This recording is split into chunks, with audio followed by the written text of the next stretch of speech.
Hey everybody, welcome to Product Popcorn. I'm your host Kimberly and I'm a product manager. Hi, this is Adam and I'm a co-host.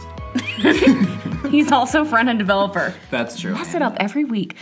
And I have Damien with me. My friend Damien is here. Hello. And I'll intro him in a minute with some super embarrassing questions. But this week, we're going to talk about what the hell is BitCoin and why you should care as a product manager or just as a human, because everybody should care about Bitcoin. And we'll also talk about how cryptocurrencies are changing the world, and we'll talk about a little bit about blockchain, which is the underlying technology of Bitcoin. So if you're anything like me, like Bitcoin, I wouldn't have cared at all probably a year ago, but then I started reading about it and it's super interesting.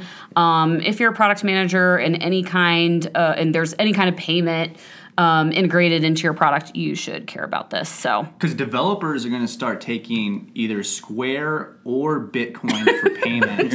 I'm going to put a Square reader on my phone so that at the end of the day, the company has to swipe it so I can get my money. Yeah, you're not going to have an engineering team pretty soon if you don't have Bitcoin. So, but before I intro Damien, just a couple of housekeeping items here. Next month, we're going to start reviewing Black Mirror because a new season comes out. I believe there are 6 episodes. If you don't watch the show, it's super relevant, and we'll talk to it. We'll look at it through a product management lens. It's going to be super fun. Many people see it as better than Game of Thrones, right, Kim? Nothing is better than Game of Thrones. Nothing. You've overstepped there. Well, maybe since we're reviewing it, maybe it will be better. But we'll slip Game of Thrones references into those Black Mirror reviews. Yeah. Yes, as we do every podcast, inevitably.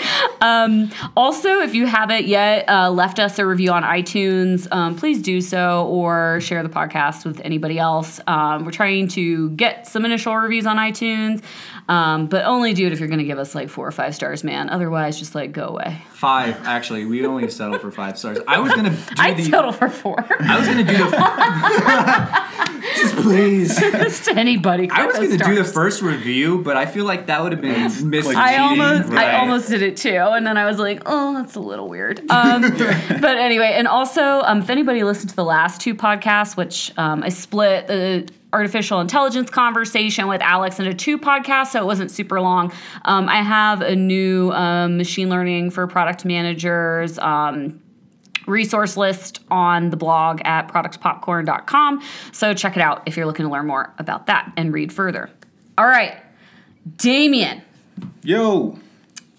Okay, so this is not so much a question, it's just a fun fact. Okay. Damien's last name has no vowels. It's true. This is true. Oh? Damien Smrt. It's SMRT. It's like smart without the A.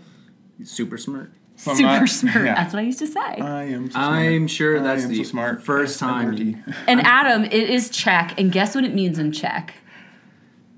Smart. No. I'm not smart. It means death in Czech. It's super creepy. Death? That's I know. right? Yeah. I feel like Damien Death. That's like your pro wrestler name. I know.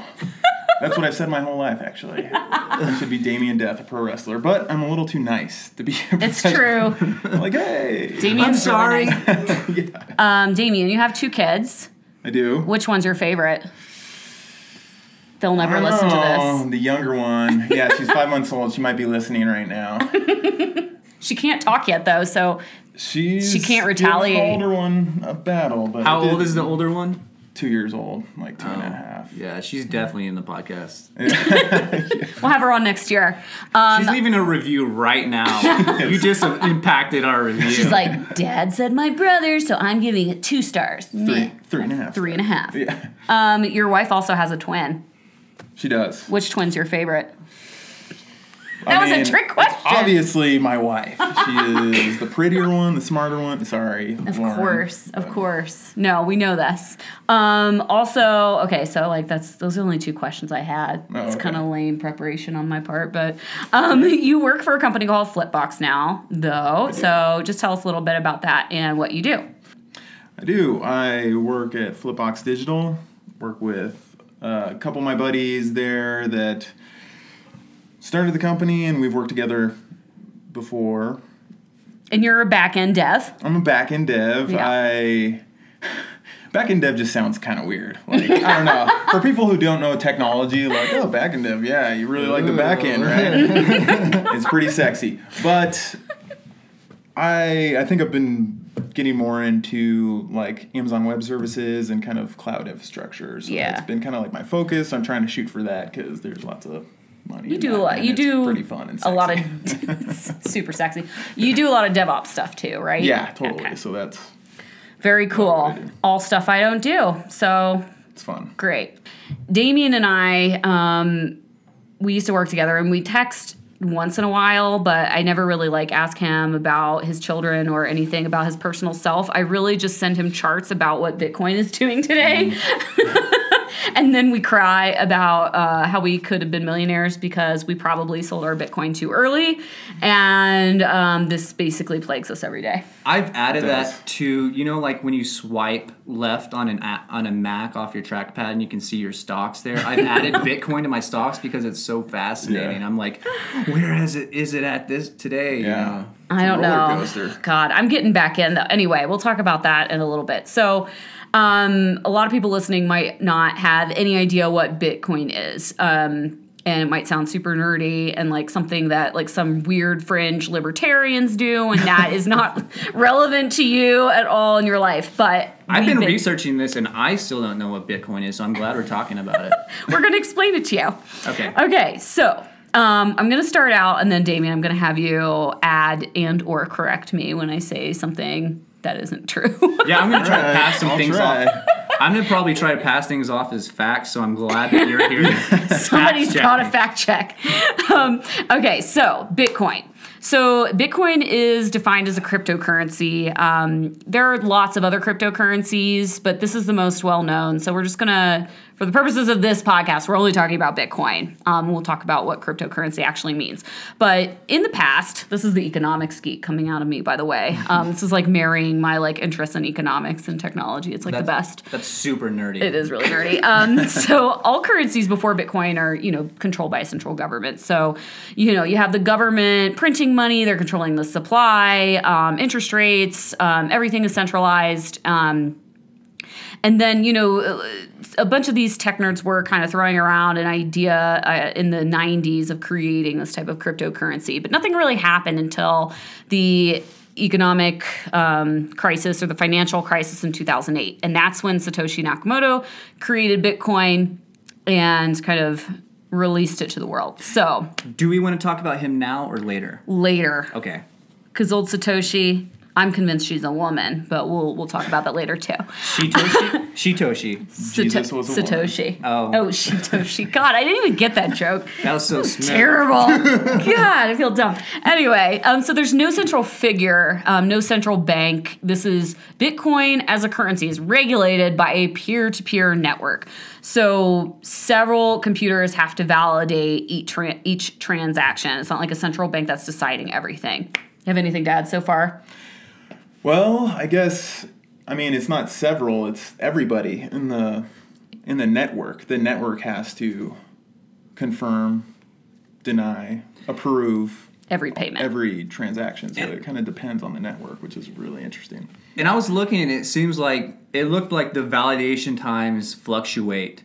It's true. It's not instantaneous. Yeah. Like some people think it's like an instantaneous transaction. That's actually not true. It can take time. And that's been a point of controversy too, and that's part of, Bitcoin has almost split because of the network speeds and stuff like that. Yeah. And how fast you can actually process transactions. It was kind of ridiculous back when it first started, the validation time. And so, it's gotten faster, so that's good. 8 minutes compared to its past is pretty good right now. I don't know. I just got a refund for my credit card. It took freaking 8 business days, so ACH, I'll take the 15 minutes. Faster than seriously. ACH, so.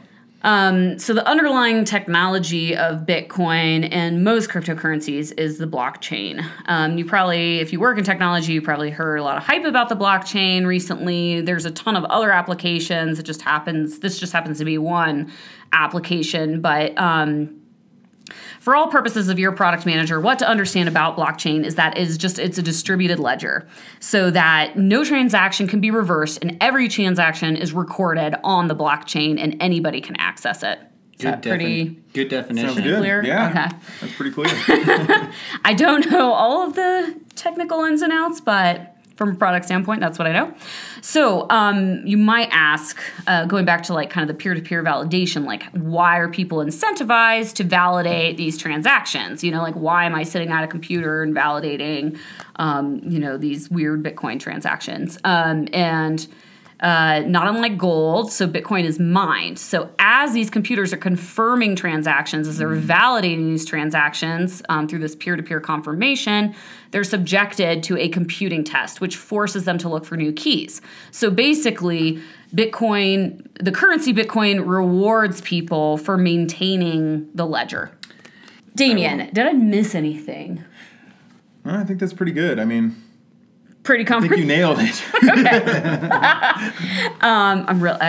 Like I said, get really pumped about currencies. Anyway, so just a couple more things about Bitcoin basics. So like we said, it maxes out at 21 million Bitcoins. No more than that can ever be mined. So similar to a traditional currency on the gold standard where like there's a finite amount of gold. Exactly.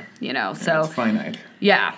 And now we get to talk about the exciting part, which is denominations of Bitcoins. Oh my God. Everybody has been waiting for this moment. Not too many denominations though. Let's leave it at just like 3? Because that's how many I got. Okay, go ahead. If there's more, you've been waiting perfect. for this moment, Adam. Go for it. You guys can't see how excited I am right now. You should see his face. But it's pretty awesome. So I don't know if these are. Let's start by the smallest. And so the smallest is ridiculously small, and so it's called the Satoshi, not Shitoshi. Not yet. Satoshi. Not yet. If it is a she, we're gonna change it to Shitoshi. But it's the Satoshi, which is 100 millionth of a Bitcoin. That's 8 decimal places. Right. That's crazy. Then you have the micro Bitcoin, which is 1 millionth of a Bitcoin. And then you have the millibitcoin, which is 1,000th of a Bitcoin, which is roughly $4.60 today. Wow. So once we're done mining everything, it's going to be worth like $400 or something. It might be. So I think one of the most, when I tell people like I'm really into Bitcoin, and I think a lot of them say, one of the most common questions I hear is, yeah, but like a Bitcoin's worth $4,400. What the hell are you going to buy with like one Bitcoin that just happens to be in that denomination? And it's, I mean, imagine having like a $10,000 bill. You don't have to spend it all at the same time. So anyway, Satoshi also, just one more thing about denominations. Cutest name for... That is adorable. It's adorable. I mean, that escalated pretty quickly, though, if you look at it, because it's like 1,000th, 1 millionth, and then 100 millionth. Like, that is true. like, Satoshi's is like a But topper. that's just what's... those are the denominations that are named. You can spend Bitcoin in any denomination up to 8 decimal places, right? Up to a Satoshi. Like, you don't have to spend a micro, or I'm saying, like, you could spend a different denomination than... You can spend those. any denomination. Correct. Okay. Which you can't do in U.S. dollars. Can't, or right. like, cut up euros. pennies and stuff. Yeah. We could. Tried. And then melt it for the copper. They say that the copper used to make the pennies is actually worth more than the penny itself. Yeah, it's Fun fact. We'll talk about that in a later podcast, probably. Yeah. Why we Called should get scrapping rid of it. pennies. Oh, good one. Scrapping pennies. Anyway, so some crazy shit that has happened with Bitcoin in the past. Originally, so it kind of started off with what? Like WikiLeaks. Like Julian Assange was using Bitcoin, and actually Satoshi Nakamoto like publicly said he was really pissed off about this. Like he did not want these shady people using Bitcoin. Yeah. Because, or she. You're right. Or shim. Or shit. I'm not assigning a gender. So anyway, that was kind of where the shadiness started. Then we get into like the Silk Road, and that was a whole thing. Damien, you want to talk about Silk Road? Well, so, I mean, maybe not Silk Road specifically, but this has been a frustration of mine. And I feel like, like I watch the morning news. I'm like an old man, basically, at this point. I have kids, and this is what I look forward to. But, He's crying right now, very quietly.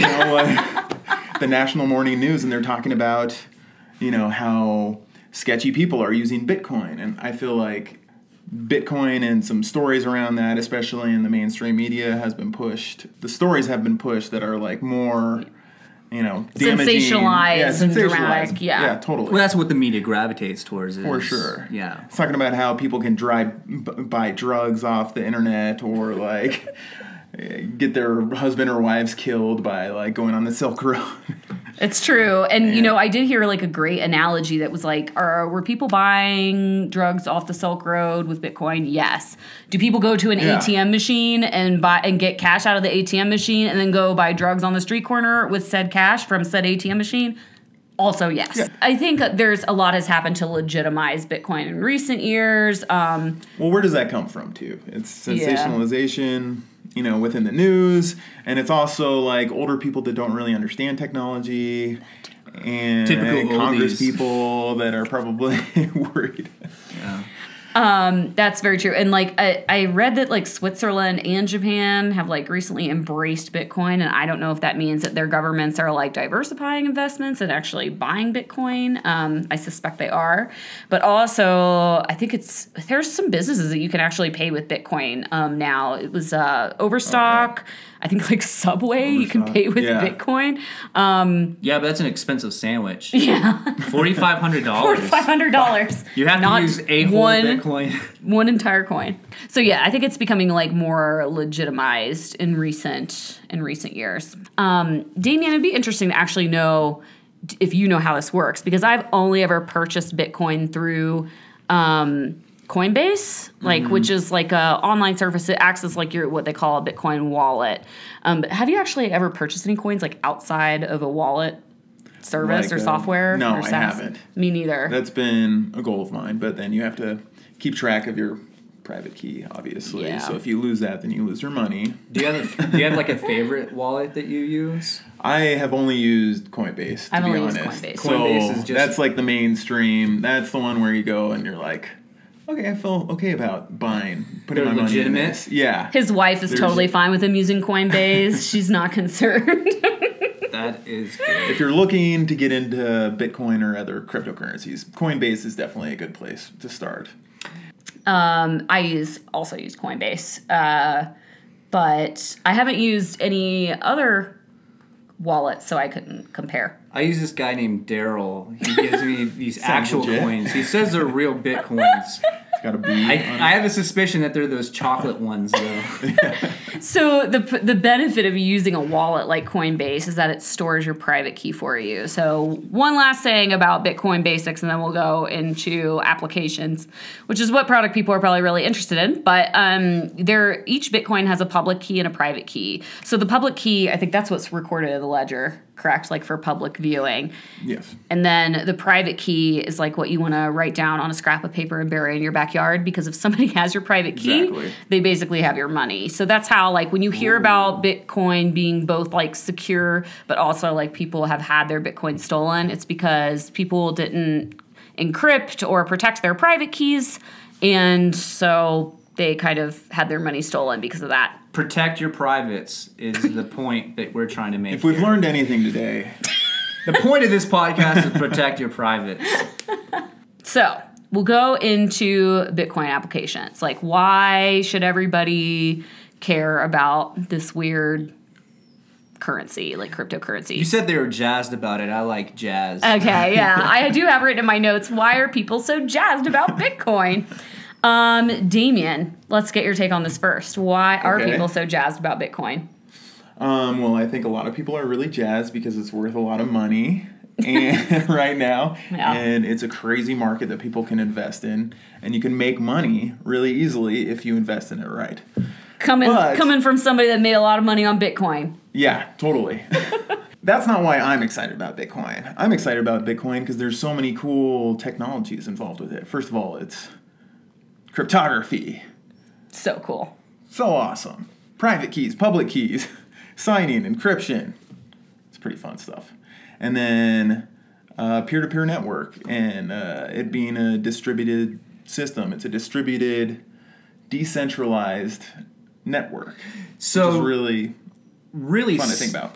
sticking it to the man Exactly. via currency.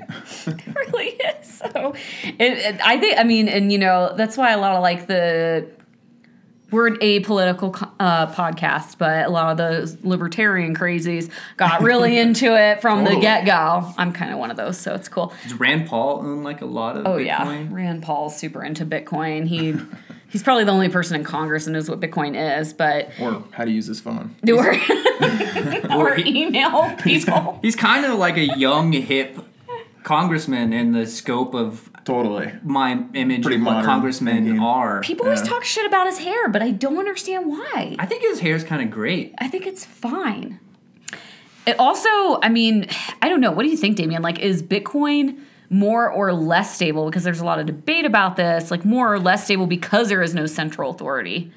I really believe in open source technologies, open source software.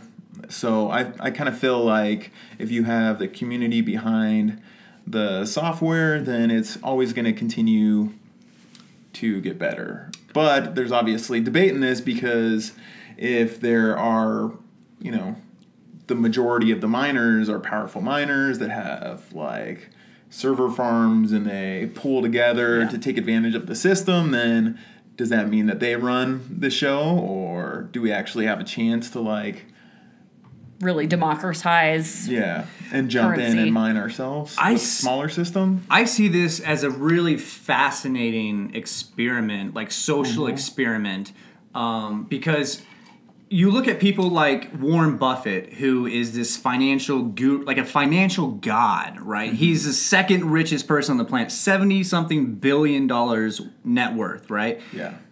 Says don't invest in Bitcoin. I totally get it. It's a roller coaster if you watch like how quickly it's risen. Well, but in what fallen. way? Like, don't invest in Bitcoin. Like, don't put perhaps your 401k in Bitcoin, but like maybe use it as a hedge, for an example, against a depreciating currency, perhaps, or an inflationary currency, perhaps. But why is Warren Buffett so rich? Is he a risk taker? He's probably not too much. He's not. He's a value investment. It's a volatile investment, to be honest, if you look at it. Super volatile. Sure. If you're looking to invest in Bitcoin, you have to do it cautiously. More cautiously than you would do with your 401k or anything like that. Just FYI, guys, we're not here to dispense financial advice. Yeah, and it kind of comes back to what is Bitcoin, right? Is it a currency, or is it just something? Is it something that you invest in, you buy to invest because it's just a fluctuating market? Yeah. Like, do you need to spend? You need to spend Bitcoin to make it worth something, right? And that's what I would think. I do agree. Like, once you have all the infrastructure that is involved in being able to spend a currency and have that kind of liquidity, then it is kind of the antithesis of what it was created to actually be in the first place, which is like sticking it to the big banks. We're not going to pay your fees. Sticking it to like a central repository that's super easy to hack. I mean, if you think about like that's the reason that we've had all these hacks in recent years. Like Target gets hacked, Chase gets hacked. That's because these big companies are storing all of your personal information in one central location. With Bitcoin, that's not supposed to be the point. The point is that it's distributed. So it's almost impossible. It's supposed to be almost impossible to hack it. But once you start using this infrastructure like Coinbase, which does have my personal information, again, we're going straight back to that concept of like a central repository where it could be hacked and then people are getting their coins stolen. So what are some, we talked about a little bit of some of the usages of it, and I kind of wanted to touch base on like remittances and kind of clarify what a remittance is. Okay, so before we start talking about remittances, because I think for me the number one way that that Bitcoin is going to revolutionize digital products meaning like any sort of software product or SaaS product, is micropayments. So this is kind of related to remittances, but a little bit different. So because you can break Bitcoin down to a Satoshi, which is a millionth of Bitcoin. This creates an entire new set of monetization strategies for product managers, meaning that, okay, right now I have a New York Times subscription and I pay $15 a month or whatever it is. And maybe I don't consume that much New York Times, but I still have a subscription to it.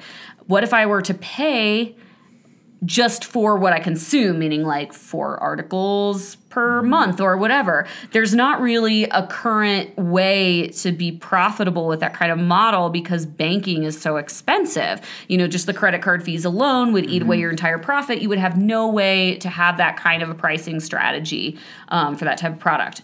With Bitcoin, because we don't have fees and because we're not paying these huge banking fees and these percentages to a credit card company, it kind of opens it up to micropayments and just all the possibilities that surround micropayments. I see. That's a really good point. Yeah, that was my question, was how is it really different than charging a small amount? And it's because you can work around those finance fees or those credit card charges. People aren't going to ridiculous, right? Ridiculous, yes. Can we just talk about that for a second? Credit card fees are ridiculous. For a small business to support the 3.5% even on the lower side, usually that seems. And overseas, when I lived in Argentina, this was a big thing, was that there would always be a credit card price and a cash price, and that's because they're basically saying if you want to pay with cash, we're going to pass a 3% savings on to you. But Bitcoin could revolutionize this if it does become widespread, and not only micropayments for somebody like us and a developed country, but think about the ramifications for that in somewhere, developing country, Ethiopia or, Bangladesh, where micropayments, 2.5 billion people on this earth currently do not have a banking solution because they cannot afford it. So this, not only for, I can see this, how I would work in this kind of monetization strategy to the product that I currently manage, but also just the ramifications it would have around the world would just revolutionize banking. Well, that brings me to a question that I have on this. And so we're talking about this revolutionizing the world and entering or coming into third world countries and widespread usages. 21 million Bitcoin sounds like a lot, and it is a lot. Okay? It's not really 21 million Bitcoin, though, because if you multiply that by 100 million denominations of each Bitcoin, think about a stock splitting 100 million times. So the scalability was what my question was for a planet of 7+ billion people. What are we at now? 7, 8? You're saying that the scalability is that the price of Bitcoin is going to go up. And in that, it will be the denominations will help it be distributed. And so you're saying you should invest everything you have in Bitcoin because it's inevitable that it'll keep going up. Second mortgage. Let's get this going. Damien and I are both financial advisors, and we definitely think we advise everyone. Someone call Warren Buffett, because I feel like he's misleading me now. He's got his head in his ass, right? What does he know, really, when we get down to it? Do you think we could get Warren Buffett on the podcast? Yes. I don't do. Think so. We're gonna He's not a friend of the pod. We're going to fly to Nebraska. Is that where he lives? He lives in Omaha. Anyway, going back to Bitcoin applications, that is kind of the number one. Micropayments is the number one thing that I see it being applicable to the world and product management. Also, random fact, if anybody out there listening works in e-commerce, the Shopify platform actually enables micropayments with Bitcoin. So get on the game. Yeah. Cutting edge. So if you work in e-commerce, it's something to think about. Subway? Does Subway use Shopify for their Bitcoin transactions? I cannot speak to the platform that Subway uses for its e-commerce. But I do know that Shopify, I did read an article that said that Shopify mentioned a very small percentage of its customers actually enable that Bitcoin feature, but it is available. It is available. Okay. So, anyway. It's a good option. All right. Remittances. Another very interesting application. Yes! This is the most boring application, but Adam's super pumped to talk about it. So I'm pumped on denominations and remittances. That is what my life revolves around. Anything that involves a calculator. Tell us about remittances. Remittances. I wrote down the actual definition. A remittance is a sum of money that is sent as payment for services, goods, or as a gift. I feel like I'm in micro econ 101 right now. Bam! I totally nailed it. That's probably the Wikipedia definition off the top of my head. Pretty good. Hold on, can you say it again so I can write this down? So practically speaking, this is usually when like immigrants are working in one country and they need to send money home to their family in a different country. So like when I was in Japan, I had a lot of Bangladeshi friends that were sending remittances home to their family in Bangladesh. And that's if they can use Bitcoin in a way that's economic for them or that's viable for them, it's sticking it to the man that is Western Union. I'm making this finger point up, straight up. Western Union is currently like the most used service, I would say, for remittances, and they take 10%. It is a lot. It's a lot, and that's a monopoly. It is a monopoly, but it is, I will give them this. I watched an interview with the Western Union CEO, and he does make a good point. It is instantaneous. Although I don't know that people aren't really willing to wait 15 minutes, but Western Union is absolutely instantaneous. They take a percentage of it and a piece of your soul. They do. God, you'll never get that back. He didn't mention that in the interview, but I could see it in his eyes.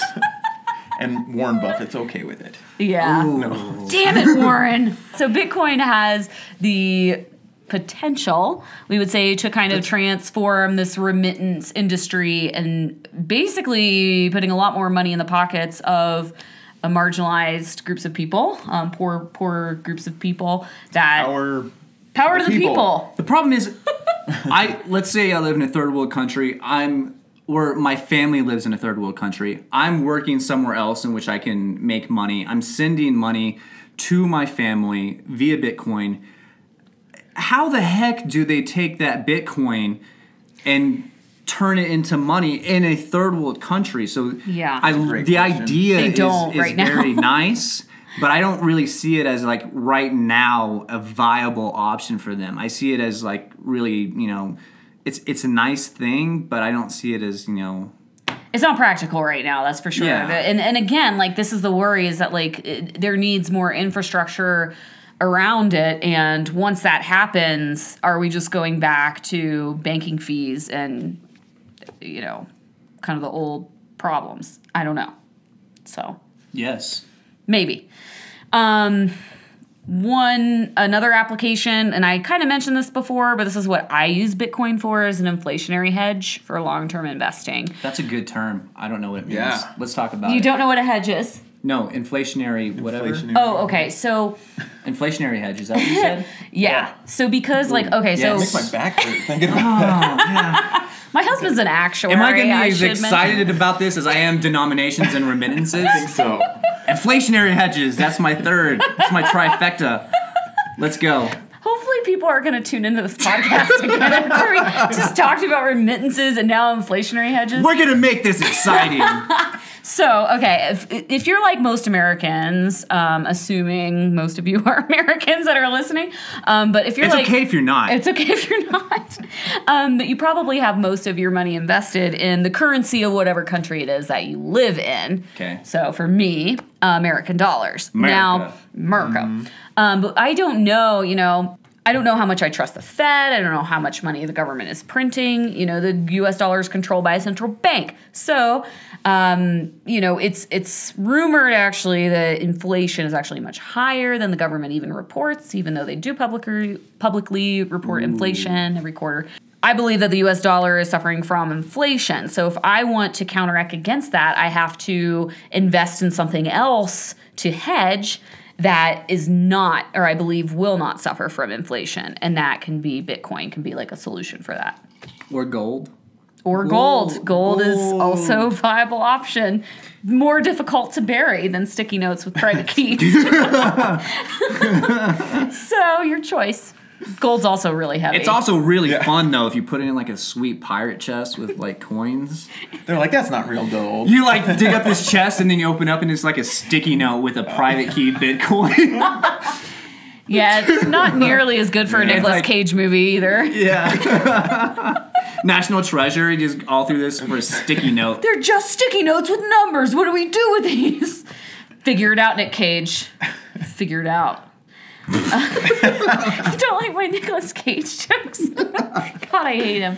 Anyway, all right. What else? So, well, the other applications I have for Bitcoin are actually blockchain applications. And I don't know if we want to get into that today because that's a whole other theme. We got digital identity. We have electronic medical records. Digital voting is most likely going to be enabled by blockchain. What am I missing? All of those hookers really get me excited. So that's what gets me excited is the blockchain piece of it too. And, that's true. Cryptocurrency is actually helping support this other technology called blockchain that is constantly getting better, that includes stuff like Ethereum's smart contracts. I mean, something like digital voting, which is not something I've really thought about too much until we started looking at this podcast. But that is something that I think could really change the world. Like democracy itself, it could be verified and it could be like... I agree. There's it can always no be way hacked, to falsify it. But that's... it's kind of mind-boggling that we're not already there. Yeah, it seems to be honest. Yeah, for sure. All right. So we need to end with a bang again since we talked about, I don't think it's boring stuff, but maybe some other people do. Inflationary hedge funds. Do we have any last notes about Satoshi Nakamoto? Yeah, no one knows who Satoshi Nakamoto is. It could be Shitoshi. It could be... I don't have any other better puns than that. That's where Shitoshi. That was pretty good. But Satoshi Nakamoto actually owns the equivalent of $4.6 billion worth of Bitcoins, it is said, and no one knows who that person is. Do you know why nobody knows who that person is? Because they're not real. Because he or she is a brilliant cryptographer. Oh, Very yeah, good point. right. And now they're a very rich, brilliant cryptographer. Totally deserve it. It's Warren Buffett. I know it. I knew it. Not Warren Buffett. I'm convinced that it's like a woman who was just like super good at cryptography her whole life and like nobody ever took her seriously. And then she was like, one day she's like, screw this. I'm taking on this name, Satoshi Nakamoto. I'm going to make my own currency. Nobody will believe me if I'm a woman, so I'm just going to be a man. I can hide behind my computer, and I'm going to be rich, bitch. And she totally made it happen. And then she invented this identity of Warren Buffett? No Warren Buffett. Maybe she's a faceless person. Yeah. Ooh, like Arya? Yeah. Oh, we had to slip one in there. We did it. Oh, man. Good work, Damien. High five. Good work. We'll high five this too. Okay. Oh, my God. Do you know in the original script that it was supposed to be like a love triangle between Arya, Tyrion, and Jon Snow? So weird and creepy. Wait. Moving on. Okay. Yeah. Sorry. That was quick. We didn't even need to talk about that at all. Is there anything else? That later. Is there anything else that we need to talk about Satoshi Nakamoto? Nobody knows who this person is because they're a brilliant cryptographer. They've managed to hide their identity since 2008 and before then. What's the motive? What's his motive? Her motive? Their motive, even. Okay. It could be a group of people. Oh, that's true. That's true. Yeah, That's a really good point. A group of women. It's the only kind of points I make. The most powerful people on earth. I think that their motive is that they do not want to, from what I understand, from what I've read, this person was like all business for people that have interacted with this person or group of people through email, and that they didn't want to create any sort of bias towards the currency. They wanted to see what people would do with it. They just wanted to organically let it grow and see how people would use it and what they would build on top of it. Yeah, that's pretty crazy to think about. It would be like if Steve Jobs was anonymous, like this huge product. That's so true. I know, right? Hats off. I'm not wearing a hat. You gotta do the hats off. You have to take it off. Oh, Damien's wearing a hat. Yes. Hats off. Hats off. Literal hats off to Satoshi Nakamoto. All right. Any last words, anybody? Adam, you go first because you always have last words. To be or not to be? No. I have no last words for today. Your last words is done. Damien. Thanks for having me on the podcast. Also, and I hate Warren Buffett. Oh. Just kidding. He's such a great guy. Please don't kill him. Silk Road is closed. We can't. Can we edit out the part where we say my last name since I'm like the most... We'll be like, easy. I'm so easy to track, you know? And your last name means Damien death. Smrt. It's pretty easy. yes. Pretty easy to find. Warren Buffett, please, I like you a lot. Our last words are, please don't kill us, Warren. Warren has zero It's too risky reason for to him. kill He's not us. gonna do that. Okay, good.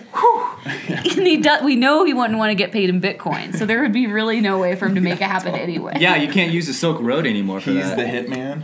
Someone hires him. Guys, I think I see a Lincoln Continental pulling up. Oh, God. Omaha plates. This really frugal soft over his face, too. Coming at us oh so slowly. All right, that's all we have for today. You can visit productpopcorn.com. I'll have a list of resources about blockchain and about Bitcoin if you're interested in reading more. Otherwise, you can follow me on Twitter at productpopcorn as my handle. And next week, what are we going to be talking about next week? All the things. All the things. Game of Thrones, Black Mirror. Game of Thrones and Black Mirror and who knows what else. Some delicious, juicy product stuff. Totally. Just like every week. Sometimes we talk about product management. All right. Thanks, everybody, for listening. Bye. Bye.